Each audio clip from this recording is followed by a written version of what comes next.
Good morning students. पिछले class में हमने सिंधु घाटी सभ्यता के नगर नियोजन की शुरुआत की थी।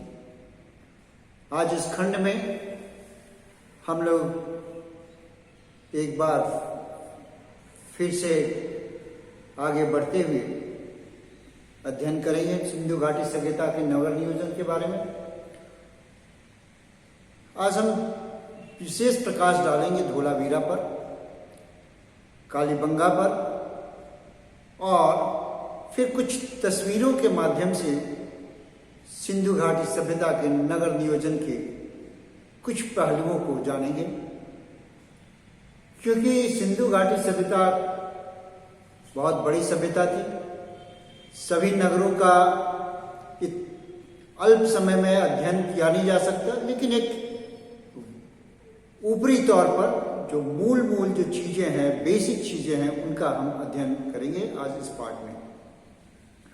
तो कल वैसे हमने धोलावीरा के बारे में आपको बताया था, लेकिन आज थोड़ा विस्तार से देखते हैं। धोलावीरा कच्छ में सिंधु सभ्यता के एक विशाल नगर के रूप में स्थित था। सिंधु सभ्यता के काल में यह नगर 7 बार बसा और यहाँ पर प्री हड़प्पन, हड़प्पन और लेट हड़प्पन, यानी कि सिंधु घाटी सभ्यता के प्रारंभ से लेकर के उसके पतन तक का यहाँ पर अवशेष पाए गए हैं। पहला और दूसरा फेज प्री हड़प्पन था, तीसरा, चौथा, पांचवा मैच्योर हड़प्पन और छठा और सातवां फेज जो था वह लेट हड़प्पन था। इस नगर के बारे में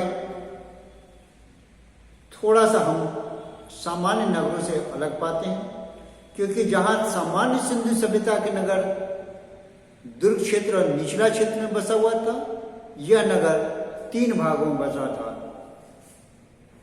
दुर्ग क्षेत्र ये भी 2 खंडों में था, एक सिटाडेल और दूसरा कैसल। इसके एक इस तरफ द्वार थे उत्तर की ओर और दूसरा पूर्वी की ओर। इसके बाद एक मध्यम नगर था जो मध्यम वर्ग के लोग रहते थे, और एक था अवम जो निम्न वर्ग के लोग रहते, मजदूर क्लास रहते थे। पुरातत्ववेत्ता पद्मश्री डॉक्टर आर.एस. बिष्ट, जिन्होंने इसकी खुदाई की थी, उन्होंने इसे परम, मध्यम और अवम की संज्ञा दी है।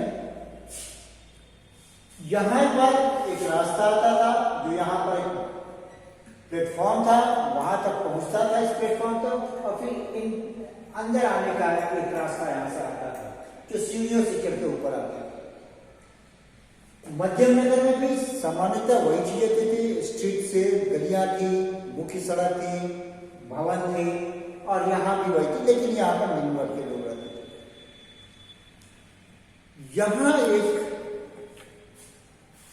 विशेष चीज जो पाया गया वह था रिजर्वायर,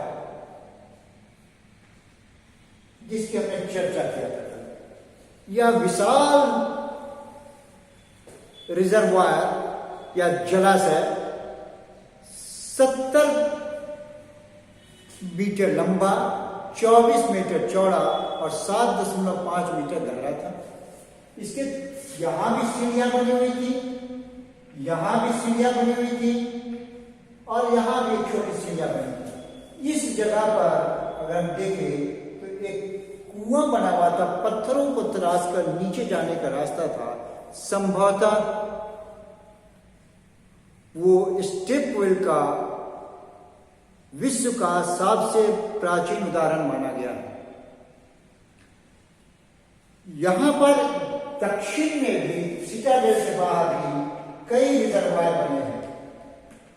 इसको पुरातत्ववेत्ता डॉक्टर आर.एस. बिष्ट ने साउदर्न सीरीज ऑफ रिजर्वायर, यानी कि रिजर्वायर या जलाशयों का दक्षिण समूह कहा।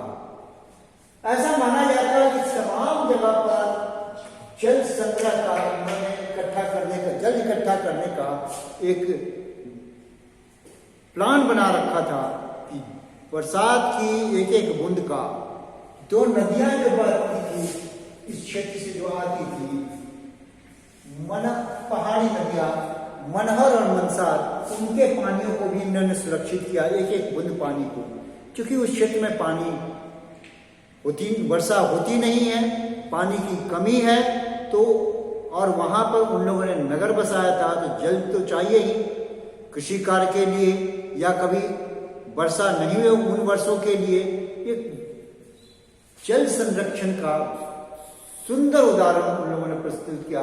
उस वक्त जब लोहे का आविष्कार नहीं हुआ था और पत्थरों को काटना था, कैसे तराशे होंगे, किस तरह से काटे होंगे, एक अद्भुत चीज होती है हमारे सामने में।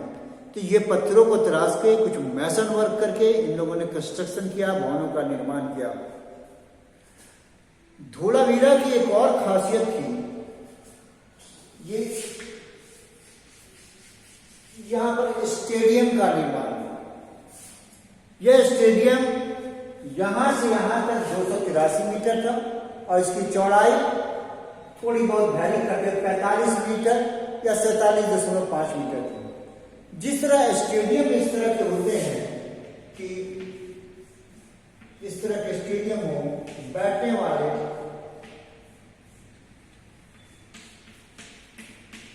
यानी कि ऐसे और ऐसे करके बैठने के लिए सीढ़ियां बनी थी। इस तरह से मध्यम नगर और यहाँ पर परम में जीने से उतर करके काफी नीचे होता था, इस जगह पर स्टेडियम बनता था, जहां पर उनके संभवतः स्पोर्ट्स होते होंगे या बड़े बड़े फंक्शन होते होंगे या कोई राजकीय समारोह का आयोजन किया जाता होगा। तो ये चीजें वहां पाई गई हैं।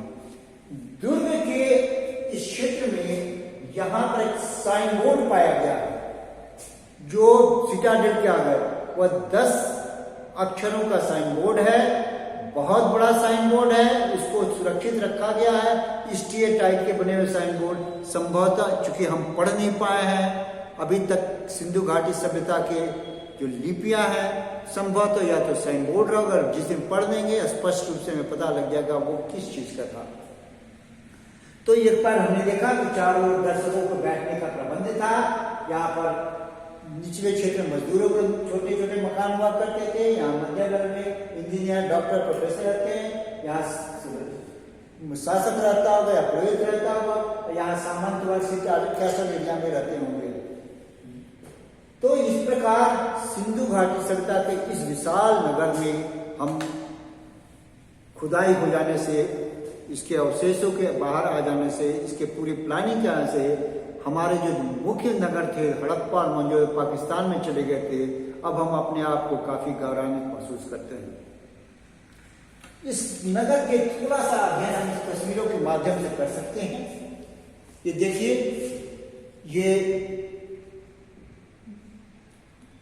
सिटाडेल दुर्ग क्षेत्र है, ये सिटाडेल, ये कैसल एरिया, ये मध्यम नगर और ये अवम, यानी कि ये नगर पूरी की पूरी 4 दीवारी इस तरह बनी हुई है।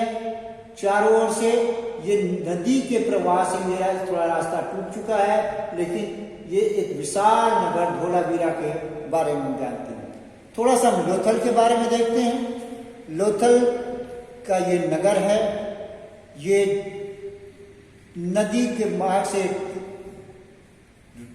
रास्ता निकाला गया और इस रास्ते को ये 12 मीटर चौड़े दरवाजा खोल करके यहाँ लाया गया और ये नगर है लोथल नगर। यहाँ दुकानें हैं, यहाँ फैक्ट्रियाँ हैं और ये धीरे धीरे भवनें हैं, इधर सड़कें बनी हुई है। तो ये लोथल नगर एक मीटर चौड़ा ये रास्ता है। जैसे नदी का जो प्रवाह जब इधर आया तो ज़्यादा प्रवाह समुद्र से जुड़ा हुआ था, ज़्यादा प्रवाह जब है, इसके पानी को बाहर निकालने के लिए एक रास्ता बना हुआ है 1 मीटर चौड़ा, एक लाइन में इस तरह बना हुआ है। तो ये लोथल यानी कि समुद्री जगह का जो तट है, बंदरगाह है, उसके बारे में हमने आज देखा। अब आइए कालीबंगा के बारे में पढ़ते हैं। कालीबंगा राजस्थान में है, ये उत्तर पश्चिमी क्षेत्र है। इसकी खुदाइयाँ 3 बार की गई हैं। सबसे पहले अमलानंद घोष ने कालांतर में बीके था पर, और उसके बाद में बीवी लाल ने इसकी खुदाई की। कालीबंगा में भी प्री हड़प्पन और हड़प्पन यानी हड़प्पा काल के पूर्व की और मैच्योर हड़प्पन दोनों काल के यहाँ अवशेष पाए गए हैं। इस तरह के यहाँ पर वही संरचनाएं पाई गई हैं जो सामान्य तौर पर पाई जाती हैं। यहाँ पर प्लाव मार्क जिसको कहते हैं कि हल चलाने के निशान बने हुए मिले हैं, यानी कि कृषि कार्य के प्रमाण मिले हैं। यहाँ पर एक कुआं तो पाया गया है, एक कुआं जो है वो सपोर्ट ईंटों के सपोर्ट पर चारों रेडियल फॉर्म में बने हुए, जिस तरह ये कुआं है इसके चारों इस तरह के सपोर्ट पर ब्रिक सपोर्ट पर बनाया गया है। बाकी बड़ा चला ये कुएं वृत्ताकार आकार के हैं, कहीं कहीं ओवल शेप भी पाए गए हैं। तो यहाँ पर हर मकान में एक और चीज विशेष रूप से जो महत्वपूर्ण पाया गया है वह है फायर अल्टर यानी अग्नि वेदिका। ये अग्नि वेदिका इस चीज को एक प्लेटफॉर्म पर बने हुए हैं। एक जगह तो काफी संख्या बने हैं, संभवतः उस जगह पर ये हवन किया करते होंगे और शुद्धिकरण किया करते होंगे या पूजा पाठ किया करते होंगे। इस तरह की मान्यता रही होगी वहां पर। और यहाँ पर सड़कों पर टेराकोटा के जो केक्स हैं, जो पकी हुई मिट्टी के केक्स वो बिछा करके सड़कों को मजबूती प्रदान किया गया होगा। तो ये तो सिंधु घाटी सभ्यता के नगर नियोजन के बारे में पढ़ा। कुछ तस्वीरों के माध्यम से हम देखते हैं सिंधु सभ्यता के नगर नियोजन के बारे में। पहले ये देखिए फर्स्ट स्ट्रीट, ये जो है फर्स्ट स्ट्रीट जो यानी कि मुख्य सड़क जो है मोहनजोदड़ो की, उसके बारे में कितनी चौड़ी है उसकी चौड़ाई हम देख सकते हैं। और ये मोहनजोदड़ो का ग्रेट बाथ यानी कि वृहद स्नानागार, नीचे वाला हिस्सा जो है, यहाँ मेरी उंगली है, ऊपर आपको सीढ़ियां स्पष्ट नजर आ रही होंगी। इसी तरह ये ग्रेट बाथ की चर्चा हमने कल भी की थी। ये मोहनजोदड़ो का ग्रेट बाथ है। यहाँ पर सीढ़ियां से उतरने के रास्ते बने हुए हैं। यहाँ कमरे बने हुए थे, 8 कमरे, जहाँ पर महिलाएं स्नान के बाद कपड़े बदलती होंगी। यहाँ पर एक सीढ़ी बनी है, संभवतः ऐसा प्रतीत है ऊपर में पुरोहित लोग रहते हैं।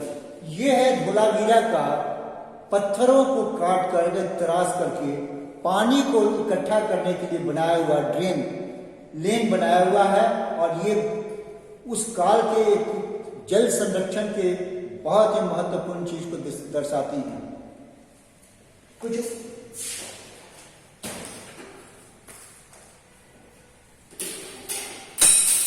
ये हम सुरकोतदा के देखते हैं। सुरकोतदा के कंस्ट्रक्शन वर्क को, जो फोर्टिफाइड एरिया है, किलेबंदी है, कितनी मोटी दीवार है और कितनी ऊंची दीवार है, यह स्पष्ट रूप से दृष्टिगोचर होती है। इसी प्रकार हम आगे देखते हैं, ये लोथल का ही दिखलाया गया है। ये डॉकयार्ड है, ये डॉकयार्ड है, वार्फ है, ये बने हुए कंस्ट्रक्शन वर्क है उनके, आप देख सकते हैं स्पष्ट रूप से। ये गली है और यहाँ पर वेयर हाउस है, यहाँ फैक्ट्री बनाने के कमरे बने हुए हैं। और इसी तरह हम आगे देखते हैं,